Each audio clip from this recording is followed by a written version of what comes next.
Saya sendiri yang tanya. Ah. Assalamualaikum warahmatullahi wabarakatuh. Salam.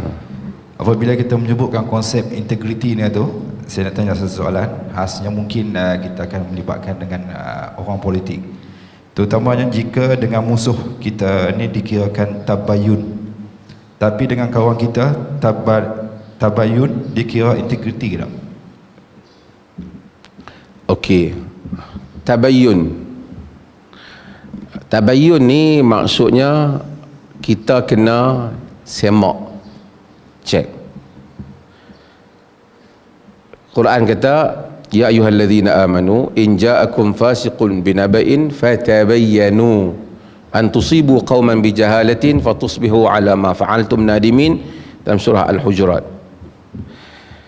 Wahai orang-orang yang beriman, in ja'akum fasiqun binaba'in, bila datang kepada kamu orang fasik. Fasik ni sama ada orang tu jahat, sumber yang jahat, maklumat yang jahat, ataupun fasik ditafsirkan oleh sebagian para ulama dengan maksud sumber yang tak diketahui. Fatabayyanu, maka kamu hendaklah selidik.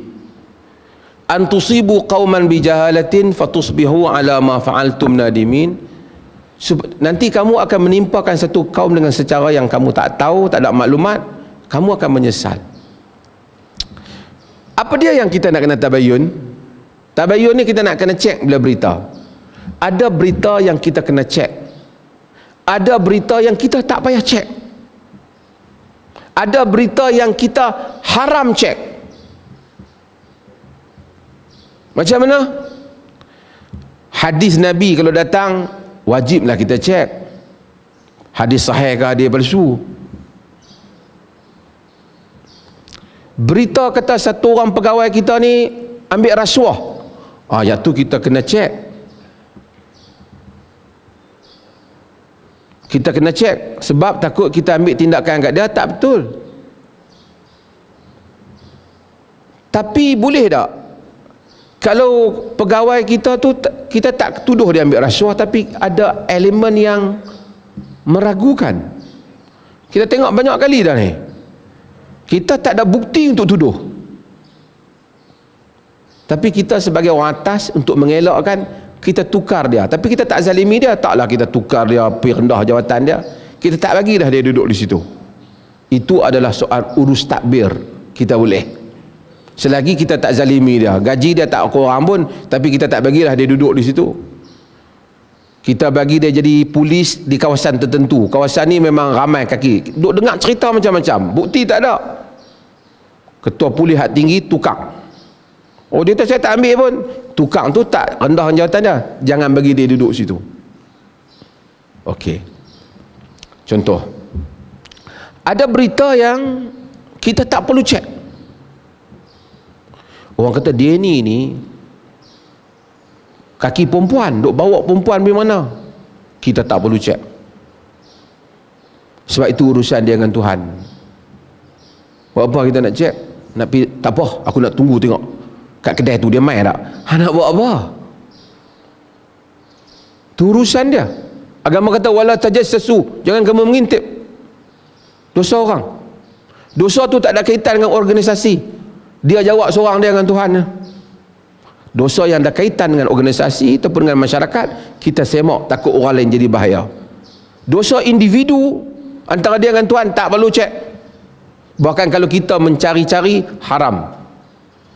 Sebab itu Sayyidina Umar bin Khattab radhiyallahu an, dalam hadis yang diriwayatkan oleh Imam Malik dalam Muwatta, apabila dia pergi jalan pada malam, dia semak rumah-rumah di Madinah, ada satu rumah tu ada bising dan dengar suara-suara banyak. Umar tanya Abdul Rahman bin Auf, kau tahu tak apa berlaku ni? Mereka ni dalam ni sedang minum arak, tapi tak nampaklah dengar cara suara tu. Apa pendapatmu Abdul Rahman bin Auf? Kata Abdul Rahman, kata ra'aitu qad ataina ma nahallahu anhu wala tajassasu.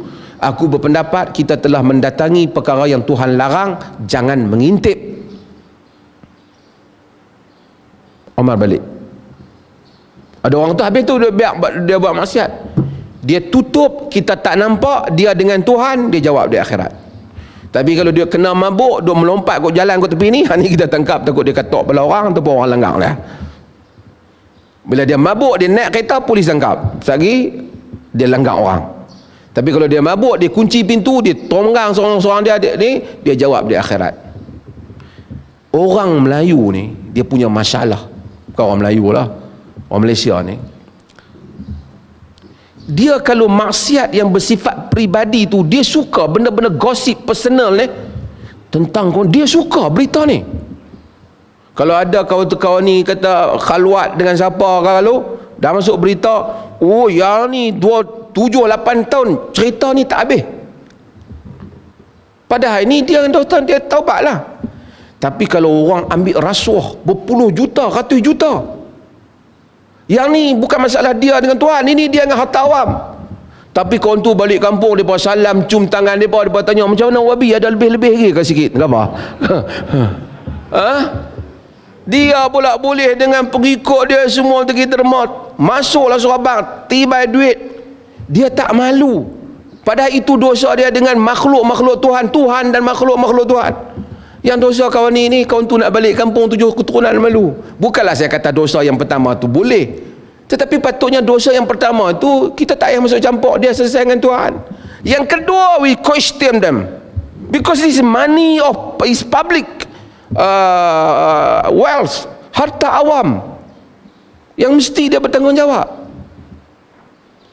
Itulah masalah kita. Jadi harta awam ni kita kena question.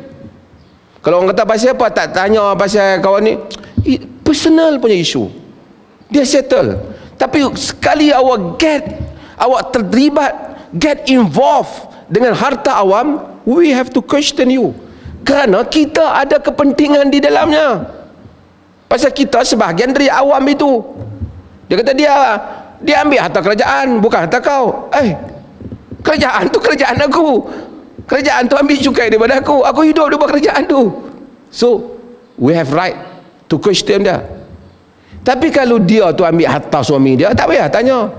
Aku heranlah dia, itu tukang dah lansir, ni tukang pula baru membana.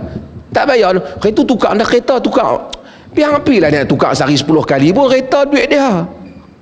Yang kalutnya kalau dia tukar kereta duit kita. Kita kadang-kadang macam tu lah. Bila main pada orang politik, kita kata jangan masuk campur urusan orang. Bila main harta jiran kita pergi masuk campur. Jiran kita, pegawai sebelah kita, dia tak ambil dia. Pasal apa hang pakai cincin? Dia tanya, tapi apalah nak pakai cincin 6 jari pun. Selagi dia bukan harta orang. Tapi melainkan jadi macam pegawai immigration tu, pegawai biasa, kereta punya luar biasa. Tu orang kena tanya lah.